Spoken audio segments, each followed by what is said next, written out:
Bafowethu ngeke nikholwe sekusuke impikiswano enkulu ey'nkundleni zokuxhumana uKhayelihle Potso ngobe esodume ngale command emculweni kaMaskandi ke ethi-ke amageza amahle iqembu lakhe kanjalo nezekhomande iqembu lakhe futhi. Le nkulumo isuse ingxoxo mpikiswane engapheliye ey'nkundleni zokuxhumana.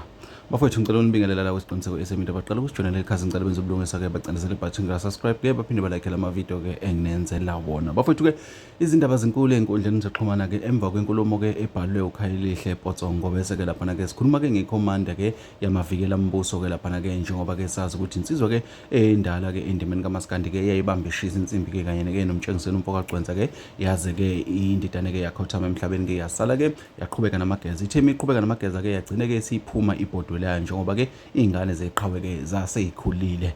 Nantu-ke udaba esikulona uthi-ke uPotso namhlanje-ke amageza amahle amavikela mbuso amaqembu akhe-ke ngomabili lawa.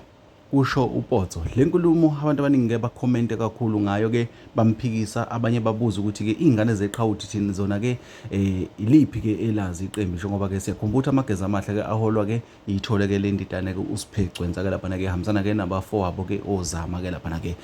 Kodwa-ke uthi nje uPotso la maqembu-ke angawakhe bafowethu asazi mokunje kodwa-ke abantu abaningi-ke sebakhulumile-ke mina ngifuna ukuthatha ngikubeke njengoba kunjalo-ke laphana-ke sikhumbule-ke uma sikhuluma ngamageza amahle-ke sikhuluma ngeqembu elikhulu-ke endimeni kaMaskandi-ke elidala kakhulu-ke endimeni kaMaskandi njengoba siyazi ukuthi-ke bekuyiqembu-ke likaMtshengiseni wakhothama uMtshengiseni-ke waqhubeka naloPotso njengoba ngike ngasho-ke la selithathwa uSipho Gcwensa-ke laphana-ke okuyindodana kaMtshengiseni-ke leyo futhi-ke iliphethe kahle kakhulu njengoba-ke namanje-ke lisesa ezandleni zayo-ke lensizwa esencane iyasebenza ngaphansi kwaleqembu iyawakhipha ama-album-ke unyaka nonyaka.